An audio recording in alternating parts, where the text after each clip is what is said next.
Hi అందరికీ నమస్తే. Welcome back to Hannu food and tips. ఈరోజు నేను ఇవాల్టి వీడియోలో బీన్స్ కోకోనట్ ఫ్రై ఎలా చేయాలో చూపిస్తానండి. బీన్స్ అనేది మనం కర్రీ చేసుకోవడం కంటే కూడా ఇలా ఫ్రై చేసుకుంటే చాలా బాగుంటుంది. ఇప్పుడు మనం దీన్ని ఎలా తయారు చేసుకోవాలో చూద్దాం. మరి దీనికి ముందుగా నేను బీన్స్ అనేది చాలా చిన్నగా కట్ చేసుకోవాలండి. 250 గ్రామ్స్ తీసుకున్నాను. తర్వాత ఒక ఆనియన్ తీసుకున్నాను, కర్రీ లీవ్స్ తీసుకున్నాను, ఒక 3 ఎల్లిపాయలు తీసుకున్నాను, 2 రెడ్ చిల్లీస్ తీసుకున్నాను, ఒక 3 పచ్చిమిర్చిలు చిన్న ముక్కలు కట్ చేసి పెట్టుకున్నాను. తర్వాత 3 టేబుల్ స్పూన్ దాకా పచ్చి కొబ్బరిని, తురిమిన కొబ్బరిని తీసుకున్నాను.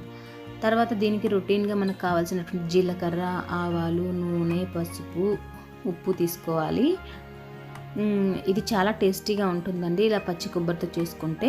మీరు కూడా ట్రై చేయండి. మరి దీన్ని ఎలా చేయాలో ప్రాసెస్లోకి వెళ్ళిపోదాం. ఇప్పుడు నేను ముందుగా ఒక క్రషర్ని తీసుకుని అందులోకి 3 ఎల్లిపాయలను తీసుకొని వీటిని బాగా దంచుకోవాలి. తర్వాత ఇందులోకి కట్ చేసి పెట్టినటువంటి గ్రీన్ చిల్లీస్ ఉన్నాయి కదా, ఆ ముక్కలను కూడా వేసేసుకొని కొంచెం సాల్ట్ యాడ్ చేసుకొని దంచుకోవాలి. అంటే వీటిని ఎలా క్రష్ చేసుకోవాలంటే కచ్చాబచ్చాగా క్రష్ చేసుకోవాలన్నమాట. మరి పేస్ట్ లాగా అవసరం లేదు. కచ్చాబచ్చాగా మనం రోట్లో దంచినవి ఎలా చేసుకుంటామో అలాగే వీటిని దంచుకున్న తర్వాత అందులోకి కొంచెం పసుపు వేసుకోవాలి. ఇలా పసుపు వేసుకున్నాక పచ్చి కొబ్బరిని కొంచెంగా యాడ్ చేసుకుంటూ దీన్ని బాగా క్రష్ చేసుకోవాలి.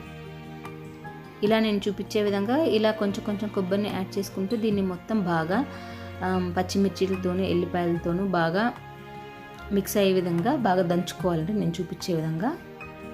చూడండి, ఇప్పుడు ఇది మొత్తం బాగా రెడీ అయిపోయింది. కాబట్టి దీన్ని ఇలా చేసిన దాన్ని పక్కన పెట్టేసుకుందాం.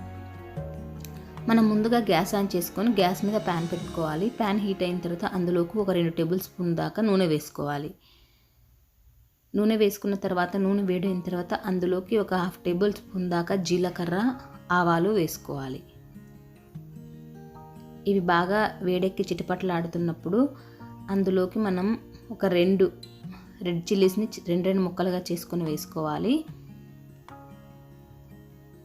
ఇలా వేసుకున్న తర్వాత ముందుగా కట్ చేసి పెట్టుకున్నటువంటి ఆనియన్స్ ఉన్నాయి కదా, పొడవుగా కట్ చేసుకున్నాం కదా, ఆనియన్స్ కూడా వేసేసుకోవాలి. తర్వాత కర్రీ లీవ్స్ యాడ్ చేసుకోవాలి. ఇలా యాడ్ చేసుకున్న తర్వాత ఆనియన్స్ని మనం బాగా మిక్స్ చేసుకోవాలి. కొంచెం ఆనియన్స్ అనేది మనం కలర్ మారాలండి.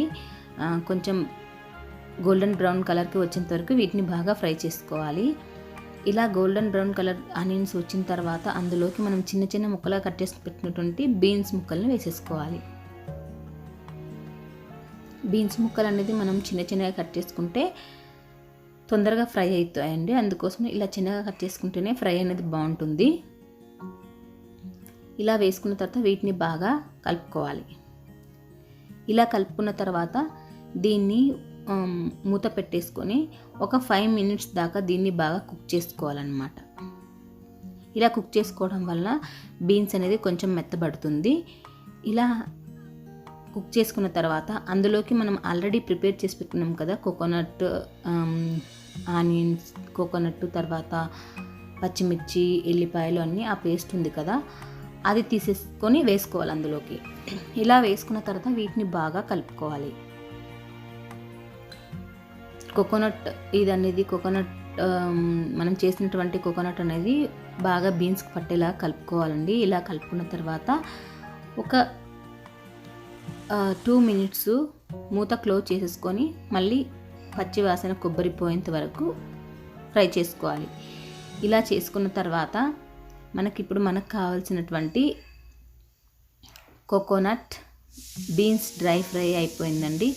ఇలా చేసుకోవటం చాలా ఈజీగా ఉంటుంది, టేస్టీగా ఉంటుంది. బీన్స్ అనేది కర్రీ కంటే కూడా ఇలా ఫ్రై చేసుకుంటేనే చాలా టేస్టీగా ఉంటుందండి. ట్రై చేయండి. నేను చేసే వీడియోస్ నచ్చితే లైక్ చేయండి, షేర్ చేయండి, సబ్స్క్రైబ్ చేయండి. Thank you for watching.